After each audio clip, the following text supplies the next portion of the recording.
Hey there, everybody. Welcome to our reaction and review for Beacon 23, Season 1, Episode 3. We are now on the once-a-week track. Mhm. I gotta say for the start, I think this episode is a lot better than Episode 2, which was just a little bit ho-hum. And if the rest of the season is like this, I am very excited for the path that the Beacon is going to show us. Yeah, no, I thought episode 1 was really good. Mhm. Episode 2, I was like, the wreckers or raiders that have come in, I was like, Yeah. I don't know, like it's fine. And it was able to push, part of the story forward where we needed to see Aster and Halen bond more, but I really wanted to see them on their own, really kind of bonding, and I got some of that here. This show is well on the way to winning what I should really call the American Horror Story Delicate Award for Confusion, where in watching it, I just slowly lose my mind because I have about 200 different ideas and none of them connect. And I don't know if anything that is in my head after watching makes sense because I really enjoy Beacon 23.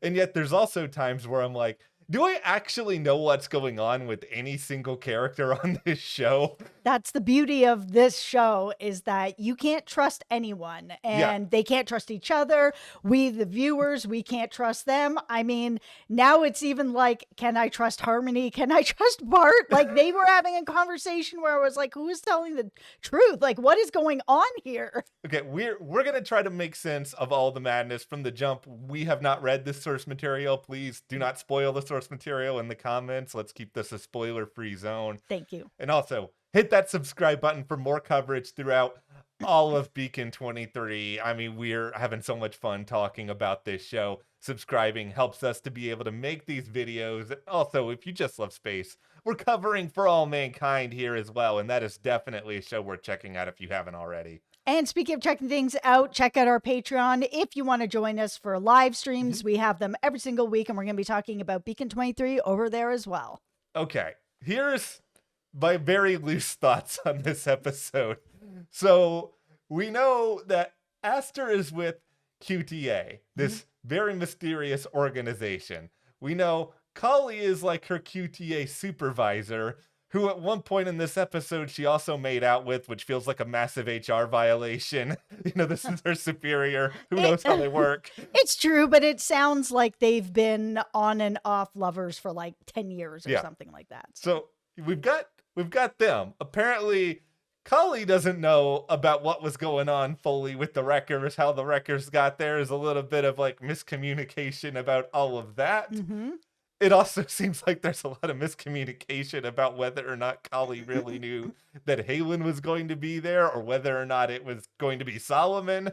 Kali is not being honest about anything. She's really hiding a lot. And it seems like anybody who's working for QTA is hiding all kinds of secrets. Like everybody's got secrets, and it seems like QTA knows what everybody's secrets are. So they're able to kind of like manipulate the people who are working for them.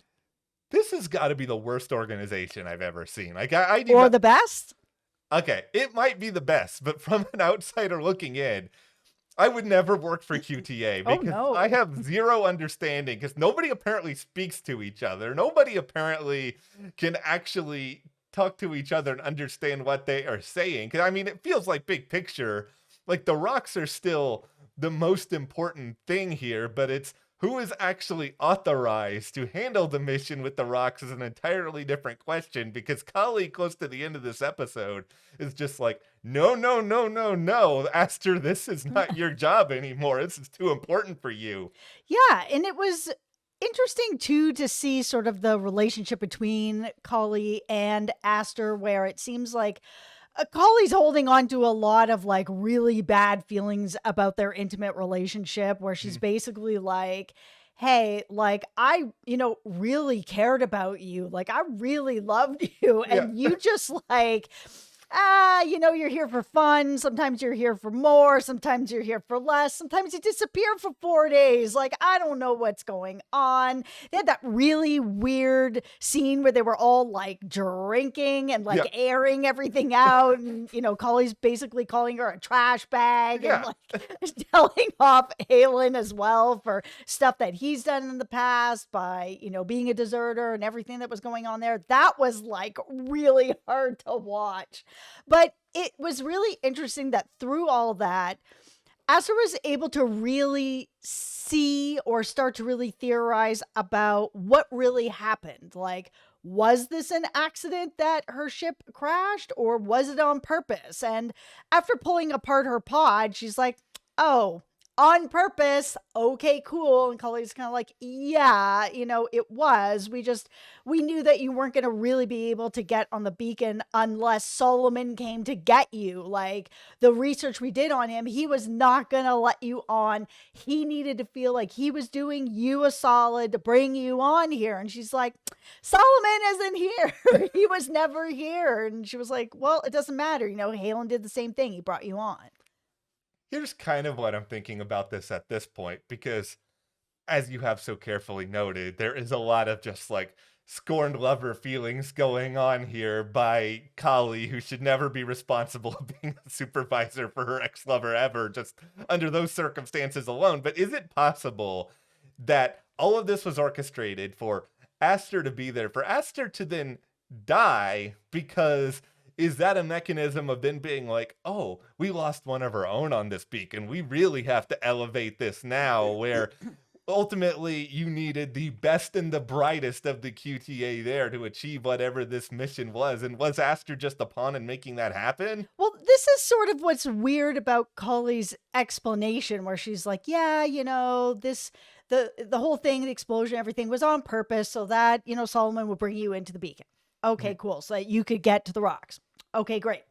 Well, then why were all the wreckers also sent there? Like, Aster was there for like, what, a couple days, a day, like a minute before the wreckers all showed up. So it was kind of like, okay, QTA's plan worked. And then you sent in a whole bunch of other people. So it's kind of like, what is her real relationship here with QTA? They don't trust her. They didn't think she could get it done. She wasn't getting it done fast enough. I mean, they planned everything perfectly and it all worked perfectly. And then they were just like, oh man, you took more than 24 hours sending the wreckers.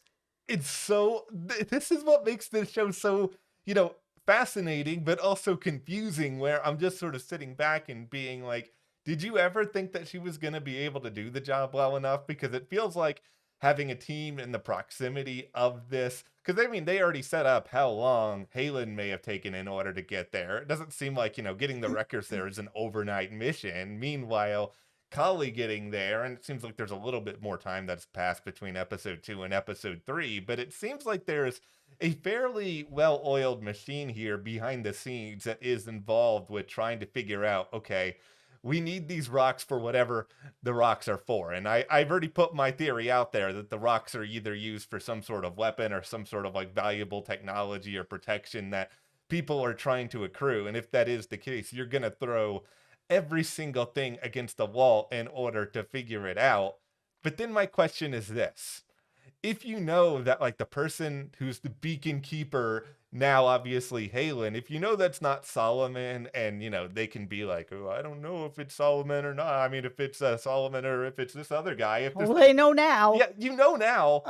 But didn't you know? I think you must have known beforehand if you planned everything out as carefully. I don't believe anything anybody is saying here. Why not just send in the full cavalry? That's my real point. QTA feels like they're not giving enough time for their missions to breathe. That it's like, okay, we've set it up that Aster is going to be rescued by Solomon and brought into Beacon. Okay, cool. But they didn't give enough time for her to actually do anything. Like, as short of a time as she's there, it's not enough time to figure out where the rocks are, deal with Solomon. If they knew that Solomon wasn't going to be cooperative, okay, then you need to give her a little bit of time. Having then the wreckers come in and have Cully come in, like there's too many elements that are going on that are all working against each other.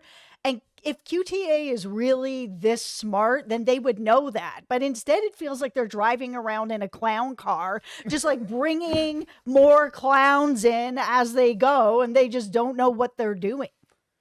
Cully may be the queen of the clowns, because there is not one thing that I would approve of in terms of Cully's actions in this episode. You already pointed out the induced, just complete desecration of Aster, of Halen. Like, how are you trying to get any of these people on your side? It's like, once we ultimately get to the end of this episode, and we have basically the demise of Cully, as you can put it, I'm just sitting back here and being like, you really just had this coming. You did not do anything right to make anyone feel like this whole idea of, oh, it's okay, we're all going to go off here together. Halen can come. It's fine. Like, no, you have done nothing to make anyone believe in what you're saying.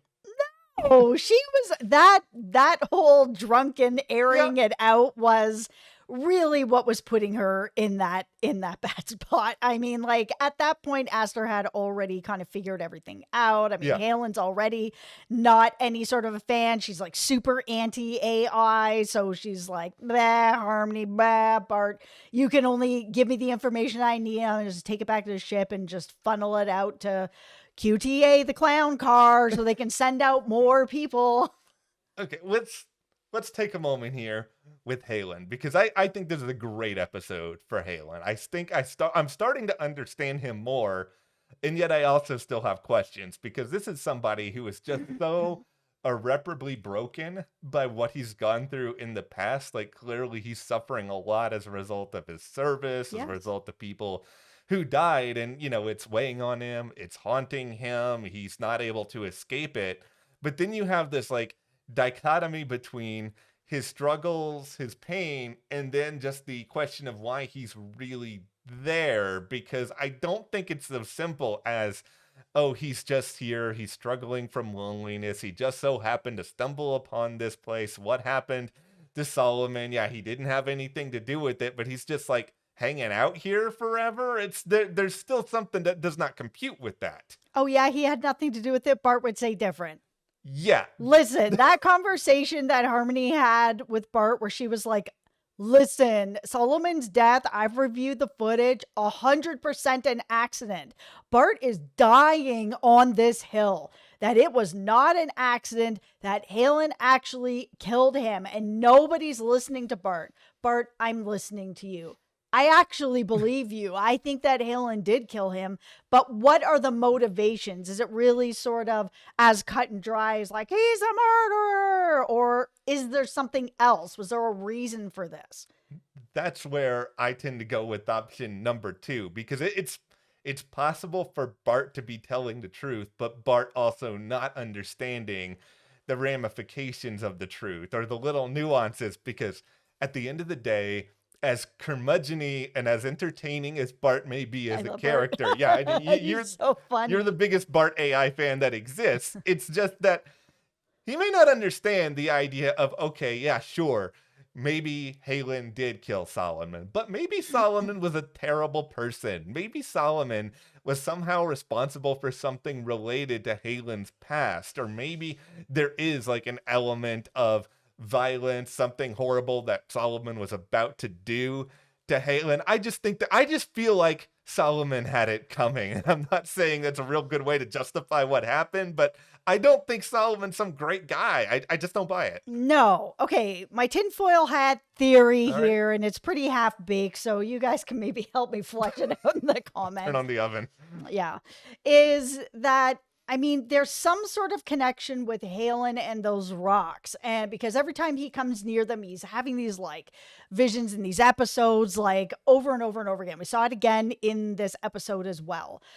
So whatever the connection is, I'm wondering if he had already had whatever this connection is with these rocks, and he knew that they were on the beacon, and he ended up having some sort of a issue with Solomon and those rocks, that Solomon was doing maybe something with the rocks. He wasn't going to hand them over or whatever, but that he was going to destroy them, and something that Halen doesn't seem to want because, I mean, he's kept them all this time.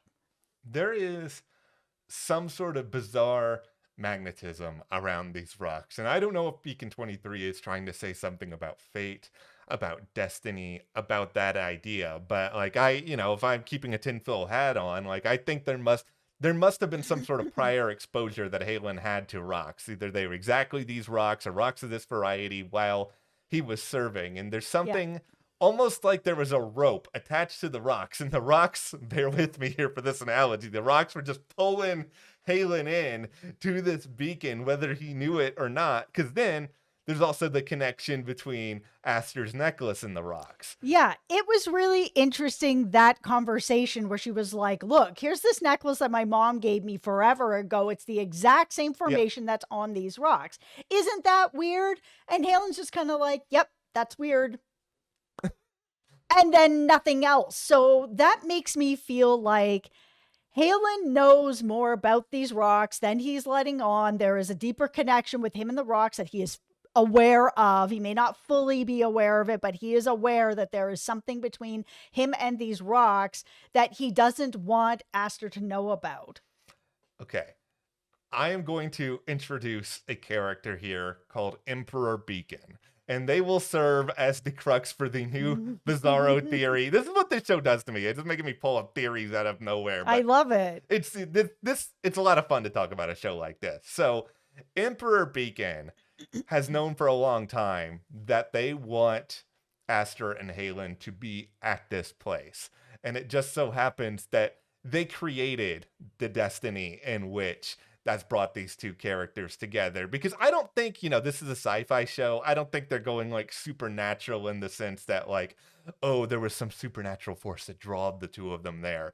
I just think it's very well possible that somebody out there wanted these two characters to be in this particular place and orchestrated it in order that it would happen, because it's very fascinating to me then that, does that person know Aster's mother? Does that person also know Halen's military service? Given that this is a world where the QTA exists and they're the most shady organization known to mankind, I don't put it past someone, this idea of, okay, we need these two characters in this same place, but what's the reason for it? That's something that they don't even know, and that's something that they're going to find the answer to together. That's interesting, because I had just thought it was fate that had brought them together, and it could be what you're saying. It could be just fate. For whatever reason, though, Aster does not want to hand over those rocks, especially now with the connection with the necklace, and that she had gotten this necklace where she was kind of told she was special, and it's special and whatever, and now there's this going on.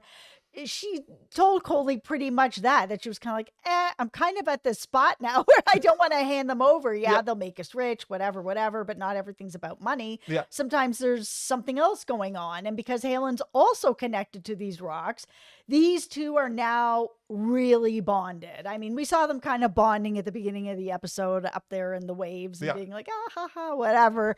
But now there's really a connection, and it's these rocks. So now it feels like the two of them are going to sort of be the keeper of the beacon and these rocks until the mystery really resolves itself. And I feel like a lot of that's got to come from Halen. I really think he knows more about these rocks than he's telling. I think it's possible he knows more about the rocks than he's telling, but that he also doesn't remember everything that was associated with the rocks, because if he is struggling from what happened to him when he was in service, there is a very good chance that there are certain parts of his memory that are just like completely blacked out. Maybe it's possible that Aster and like the emotional bond they forge, maybe that she can pull some of that out of him, and maybe that is sort of the part of the destiny that exists here, whether that is manufactured or not. Yeah. I just am curious who's going to show up at the beacon next, because clearly it's been 3 episodes and QTA has sent a pile of people there, Aster, Coley, and all the wreckers. So at this point, since Coley got that information from Bart about Halen and sent it back, I feel like more people are going to be showing up. Is there a manager to the assistant regional manager that was Coley? Like, is there the big boss of the QTA going to show up? Is Emperor Beacon going to show up? Here's the last thing that I will say, and this is both kind of stupid, but also kind of not. Is this story an homage to Lord of the Rings? And the reason I'm throwing this out here is we have this mysterious entity, in this case, the rocks, which seem to, at least by my own like tinfoil hat theory, could be a source of power for somebody. There could be something about these rings that turn the tide. So this is sort of the show's version of the One Ring, but then whoever's in possession of these rocks has a very hard time letting them go, which we're certainly seeing here, and which we certainly saw through a lot of Lord of the Rings and The Hobbit. It's just, I'm sure that this is probably not a one-for-one comparison, but if the rocks are a sense of power, then it is a pretty clear metaphor to just that idea of power corrupts, and whether, Aster even knows that these are a source of power, it may still be corrupting her, making it really difficult for her to let them go. Yeah, because we haven't felt exactly the same with Halen, but they're definitely affecting him. This show's really fun. I really like, and this is silly because it's sci-fi, I kind of like it. It feels like at times it was made with maybe like $100 because it's all just one set. You had a little bit of like CGI when we had like the flashback to Halen's time, but it's so intimate and it feels so different than like almost any other sci-fi that I've watched. Like, I really appreciate that. Yeah, me too. And one of the things that I really appreciate about this show is that this feels like sci-fi for everyone, where, it's not overly complicated, that someone who's just like, I just want to watch some sci-fi, but they're always kind of filled with jargon and this, and I get lost and I can't understand. This feels like this is for everyone. Maybe not the hardcore sci-fi enjoyment, people that are like, I need a little more, complexity to it. But this feels like this could reach a much larger audience and introduce people to sci-fi that may not have stepped into that arena. Yeah. I appreciate that they don't spend a lot of time explaining how everything works, because you know what?